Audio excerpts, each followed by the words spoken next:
ನಮಸ್ಕಾರ ಸ್ನೇಹಿತರೆ, ಕತೆ ಸಂಗ್ರಹದ ಮತ್ತೊಂದು ವಿಡಿಯೋಗೆ ನಿಮಗೆಲ್ಲರಿಗೂ ಪ್ರೀತಿಯ ಸ್ವಾಗತ. ಇತ್ತೀಚೆಗಷ್ಟೇ ಒಂದು ವಾರದ ಹಿಂದೆ ಒಂದು ಘಟನೆಯಾಗಿತ್ತು. ಅದು ಯಾವ ಘಟನೆ ಎಂದರೆ, ಕನ್ನಡದ ಚಿತ್ರರಂಗದ ಡಾಕ್ಟರ್ ವಿಷ್ಣುವರ್ಧನ್ ಅವರ ಸಮಾಧಿಯನ್ನು ರಾತ್ರೋರಾತ್ರಿ ಧ್ವಂಸ ಮಾಡಿದ್ದರು. ಈ ಧ್ವಂಸದ ಹಿನ್ನೆಲೆಯಲ್ಲಿ ಅನೇಕ ಕನ್ನಡದ ಅಭಿಮಾನಿಗಳಿಗೆ ಮನಸ್ಸು ಬಹಳ ನೊಂದಿತ್ತು. ಏಕೆಂದರೆ ಒಬ್ಬ ಅತ್ಯುನ್ನತ ಕನ್ನಡ ನಟನ ಸಮಾಧಿಯನ್ನು ರಾತ್ರೋರಾತ್ರಿ ನಿರ್ನಾಮ ಮಾಡಿದ್ದಾರೆ. ಅದಕ್ಕೆ ಎಲ್ಲರಿಗೂ ಬಹಳ ನೋವಾಗಿತ್ತು. ಆದರೆ ಇದೇ ನಿನ್ನೆ ತಾನೇ ಒಂದು ಶುಭ ವಿಷಯ ಬಂದಿದೆ. ಅದು ಏನೆಂದರೆ, ಡಾಕ್ಟರ್ ವಿಷ್ಣುವರ್ಧನ್ ಅವರ ಸ್ಮಾರಕವನ್ನು ಬೆಂಗಳೂರಿನಲ್ಲೇ ಮತ್ತೆ ಹೊಳ್ಳಿ ಕಟ್ಟುತ್ತಾರೆ ಎಂದು ತಿಳಿದು ಬಂದಿದೆ.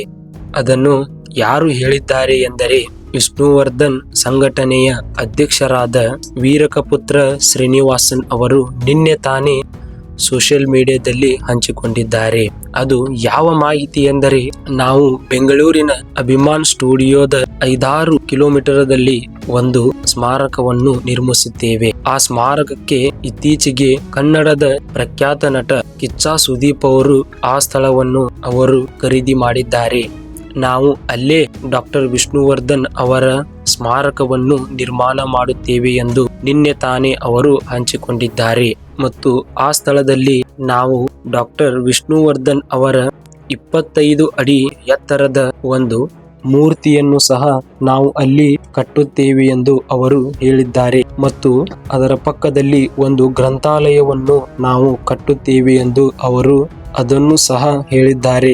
ಮತ್ತು ಈ ಒಂದು ವಿಚಾರದಲ್ಲಿ ಅವರು ಆ ಒಂದು ಸ್ಥಳದ ಡಾಕ್ಟರ್ ವಿಷ್ಣುವರ್ಧನ್ ಅವರ ಸ್ಮಾರಕದ ಒಂದು ಡೆಮೋವನ್ನು ನಾವು ಸೆಪ್ಟೆಂಬರ್ 2ನೇ ತಾರೀಕಿನಂದು ಬಿಡುತ್ತೇವೆ ಎಂದು ಹೇಳಿದ್ದಾರೆ. ಆ ದಿನವೇ ಏಕೆ ಅದನ್ನು ಬಿಡುತ್ತಾರೆ, ಅವರು ಸುದೀಪ್ ಅವರ ಹುಟ್ಟುಹಬ್ಬ ಇರುವ ಕಾರಣಕ್ಕೆ ಅವರು ಆ ದಿನವೇ ಒಂದು ಡೆಮೋ ಸ್ಮಾರಕದ ಫೋಟೋವನ್ನು ಬಿಡುತ್ತೇವೆ ಎಂದು ಹೇಳಿದ್ದಾರೆ. ಮತ್ತು ಸೆಪ್ಟೆಂಬರ್ 18ರಂದು ಸಾಹಸ ಸಿಂಹ ವಿಷ್ಣುವರ್ಧನ್ ಅವರ ಹುಟ್ಟುಹಬ್ಬದ ಅಂಗವಾಗಿ ನಾವು ಅವಾಗ ಆ ಸ್ಥಳದಲ್ಲಿ ಅಡಿಗಲ್ಲು ಹಾಕುವುದಾಗಿ ಅವರು ಹೇಳಿದ್ದಾರೆ.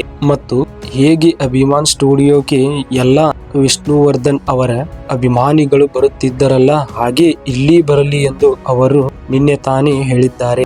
ಇದನ್ನು ನಾವು ನಿರ್ಮಾಣ ಮಾಡಲಿಕ್ಕೆ 1 ವರ್ಷ ಆಗಬಹುದು ಎಂದು ಅದನ್ನು ಹೇಳಿದ್ದಾರೆ. ಮತ್ತು ಇನ್ನೂ ಹೆಚ್ಚಿನ ಮಾಹಿತಿ ಅವರು ನಾವು ಸೆಪ್ಟೆಂಬರ್ 2ನೇ ತಾರೀಕಿಗೆ ಅದಕ್ಕೆ ಎಷ್ಟು ವೆಚ್ಚ ಹೋಗಬಹುದು ಮತ್ತು ಅದನ್ನು ನಾವು ಯಾವ ತರ ನಿರ್ಮಾಣ ಮಾಡಬೇಕು, ಇನ್ನೂ ಅನೇಕ ರೀತಿಯ ಮಾಹಿತಿಯನ್ನು ಅವರು ಸೆಪ್ಟೆಂಬರ್ 2ರಂದು ಹೇಳಲಿದ್ದಾರೆ.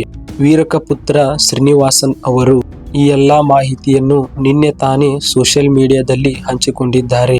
ಮತ್ತು ಅನೇಕ ನ್ಯೂಸ್ಗಳಲ್ಲಿ ಕೂಡ ಅವರು ಹಂಚಿಕೊಂಡಿದ್ದಾರೆ. ಮೊಟ್ಟ ಮೊದಲ ಬಾರಿಗೆ ಅಭಿಮಾನಿಗಳಿಂದಲೇ ಕಟ್ಟಲಾದ ಸ್ಮಾರಕ ಎಂಬ ಹೆಗ್ಗಳಿಕೆಗೆ ಈ ಒಂದು ಸ್ಮಾರಕವು ಗುರುತು ಆಗಿದೆ. ಹೇಗೆ ನೀವು ಈ ಒಂದು ಅಭಿಮಾನ್ ಸ್ಟುಡಿಯೋದಲ್ಲಿ ಬರುತ್ತಿದ್ದೀರಲ್ಲ, ಹಾಗೆ ಈ ಒಂದು ಹೊಸ ಸ್ಮಾರಕಕ್ಕೆ ಎಲ್ಲರೂ ಬಂದು ವಿಷ್ಣುವರ್ಧನ್ ಅವರ ಹುಟ್ಟುಹಬ್ಬವನ್ನು ಆಚರಣೆ ಮಾಡಬೇಕು ಎಂದು ಅದನ್ನು ಸಹ ಅವರು ಹೇಳಿದ್ದಾರೆ. ಮತ್ತು ಈಗ ಇವರು ಈ ಒಂದು ಅಭಿಮಾನ್ ಸ್ಟುಡಿಯೋದಲ್ಲಿ ಧ್ವಂಸ ಮಾಡಿದ್ದಾರಲ್ಲ, ಇದರ ಬಗ್ಗೆ ನಾವು ಮುಂದೆ ಕಾನೂನು ಕ್ರಮವನ್ನು ತೆಗೆದುಕೊಳ್ಳುತ್ತೇವೆ ಮತ್ತು ಅದನ್ನು ಏಕೆ ಮಾಡಿದ್ದಾರೆ ಎಂದು ನಾವು ಅದನ್ನು ತನಿಖೆಗೆ ಒಳಪಡಿಸುತ್ತೇವೆ ಎಂದು ಅದನ್ನು ಸಹ ಅವರು ನಿನ್ನೆ ಹೇಳಿದ್ದಾರೆ. ಈ ಎಲ್ಲ ಮಾಹಿತಿಯು ನಿಮಗೆ ಇಷ್ಟವಾಗಿದ್ದರೆ ನಮ್ಮ ಕತೆ ಸಂಗ್ರಹ ಯೂಟ್ಯೂಬ್ ಚಾನಲ್ ಅನ್ನು ಸಬ್ಸ್ಕ್ರೈಬ್ ಮಾಡಿ. ಮತ್ತೆ ಮುಂದಿನ ವಿಡಿಯೋದಲ್ಲಿ ಸಿಗೋಣ. ಅಲ್ಲಿಯವರೆಗೂ ನಮಸ್ಕಾರಗಳು.